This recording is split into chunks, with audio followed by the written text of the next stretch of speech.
थोड़ी सी बेवफाई भाग 1। कपड़े सुखाते सुखाते सरोज ने एक नजर सामने वाले घर की छत पर भी डाली। उस घर में भी अक्सर उसी वक्त कपड़े सुखाए जाते थे। हालांकि उस घर में रहने वाली महिला से सरोज की अधिक जान पहचान नहीं थी, फिर भी कपड़े सुखाते सुखाते रोजाना होने वाले वार्तालाप से ही आपसी दुख सुख की बातें हो जाती थी। बातों ही बातों में सरोज को पता चला कि उस महिला का नाम प्रिया है और उसके पति का नाम प्रकाश। प्रकाश जी एक बैंक ऑफिसर थे तथा घर के पास ही एक बैंक में कार्यरत थे। प्रकाश एवं प्रिया की एक छोटी बेटी थी पाखी। छोटा सा खुशहाल परिवार था। छुट्टी के दिन वे अक्सर घूमने जाते थे। प्रकाश जी बहुत ही सुंदर एवं हंसमुख स्वभाव के थे, यह सरोज को भी नजर आता था, पर प्रिया स्वयं भी सदा उनकी तारीफों के पुल बांधा करती थी। देखिए न भाभी जी, आज ये फिर मेरे लिए नई साड़ी ले आए। मैंने तो मना किया था पर माने ही नहीं। मेरा बहुत ख्याल रखते हैं ये, एक दिन प्रिया ने बड़े ही गर्व से बताया। अच्छी बात है, सच में तुम्हें इतना हैंडसम, काबिल और प्यार करने वाला पति मिला है। कह सरोज ने मन ही मन सोचा, काश दुनिया में सभी विवाहित जोड़े इसी प्रकार खुश रहते तो कितना अच्छा होता। एक आदर्श पति पत्नी है दोनों।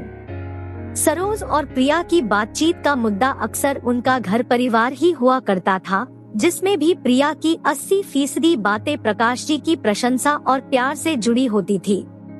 एक दिन प्रिया ने सरोज से कहा, भाभी जी, मेरे पापा की तबीयत बहुत खराब है। अब मुझे कुछ दिन उनके पास जाना होगा। मन तो नहीं मानता कि प्रकाश को अकेले छोड़कर जाऊं, पर क्या करूं, मजबूरी है। प्लीज आप थोड़ा इनका ध्यान रखिएगा। खाने पीने की व्यवस्था तो बैंक में ही हो जाएगी, उसकी मुझे कोई चिंता नहीं है, पर हमारा घर सारा दिन सूना रहेगा। आप आते जाते एक नजर इधर भी डाल लिया करना, ठीक है? तुम बेफिक्र होकर जाओ, सरोज ने कहा, और फिर प्रिया के जाने के बाद वह एक पड़ोसिन की जिम्मेदारी निभाते हुए आते जाते एक नजर उनके घर पर भी डाल लेती थी। इन दिनों प्रकाश जी को बैंक में वर्कलोड ज्यादा था, इसलिए वे काम में काफी व्यस्त रहते थे। सरोज से उनकी मुलाकात नहीं हो पाती थी। प्रिया को गए 15 दिन से ऊपर हो गए थे, परंतु वह अभी तक लौटी नहीं थी। प्रकाश जी भी दिखाई नहीं देते थे। सरोज को चिंता होने लगी थी कि कहीं उसके पिताजी की तबीयत ज्यादा खराब तो नहीं हो गई। पूछे तो किससे? रात के 11 बजे थे। सरोज अपने घर के मेन गेट पर ताला लगाने के लिए बाहर आई तो सामने वाले घर के आगे प्रकाश जी की गाड़ी रुकती दिखी। गाड़ी का दरवाजा खुला और उसमें से एक महिला भी प्रकाश जी के साथ उतरी।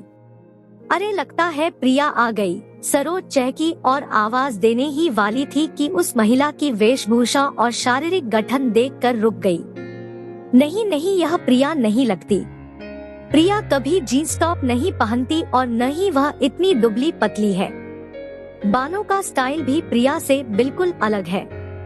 यह प्रिया नहीं कोई और है, सोचकर सरोज दरवाजे की ओट में छिपकर खड़ी हो गई। उसने देखा कि प्रकाश जी ने उस महिला को घर के अंदर चलने का इशारा किया और फिर दोनों घर के अंदर चले गए। हो सकता है यह प्रकाश जी के बैंक की सहकर्मचारी हो, किसी काम की वजह से आई हो, सरोज ने सोचा, पर रात के 11 बजे ऐसा क्या काम है? कहीं कोई गड़बड़ तो नहीं? सरोज को बड़ा अटपटा सा लग रहा था। इसी सोच में उसे सारी रात नींद नहीं आई। सिर भारी होने के कारण वह अगले दिन सुबह जल्दी उठ गई ताकि चाय बनाकर पी सके। बाहर से अखबार ले आती हूँ, 6 बजे तक आ ही जाता है, सोचकर सरोज बाहर बरामदे में निकली तो प्रकाश जी को उसी महिला के साथ घर से बाहर निकल गाड़ी की ओर बढ़ते देखा। अचानक प्रकाश जी की नजरें सरोज की नजरों से मिली और तत्क्षण ही झुक भी गई, मानो उनकी कोई चोरी पकड़ी गई हो। वे चुपचाप गाड़ी में बैठ गए, साथ में वह महिला भी, शायद वे उसे छोड़ने जा रहे थे। सरोज का भ्रम सही था। बाप रे, कितना बहुरूपिया है यह आदमी। दिखाने को तो अपनी पत्नी से इतना प्रेम करता है और उसके पीछे से यह गुल खिला रहा है, सरोज मन ही मन बुदबुदाई। सरोज मन ही मन सोचने लगी कि पूरी रात यह औरत प्रकाश जी के साथ घर में अकेली थी। सच इस दुनिया में किसी पर भरोसा नहीं किया जा सकता। अरे इससे अच्छे तो वे पति हैं, जो भले ही अपनी बीवियों से रात दिन लड़ते रहते हों, पर दिल से प्रेम करते हैं। ये सब सोचते सोचते सरोज अंदर आ गई। अखबार लाकर मेज पर पटक दिया। अब न तो उसकी रुचि अखबार पढ़ने में रही थी और न ही चाय पीने की इच्छा रही थी। वह चादर ओढ़कर पलंग पर लेट गई और फिर प्रिया के बारे में सोचने लगी। कितनी मासूम है प्रिया।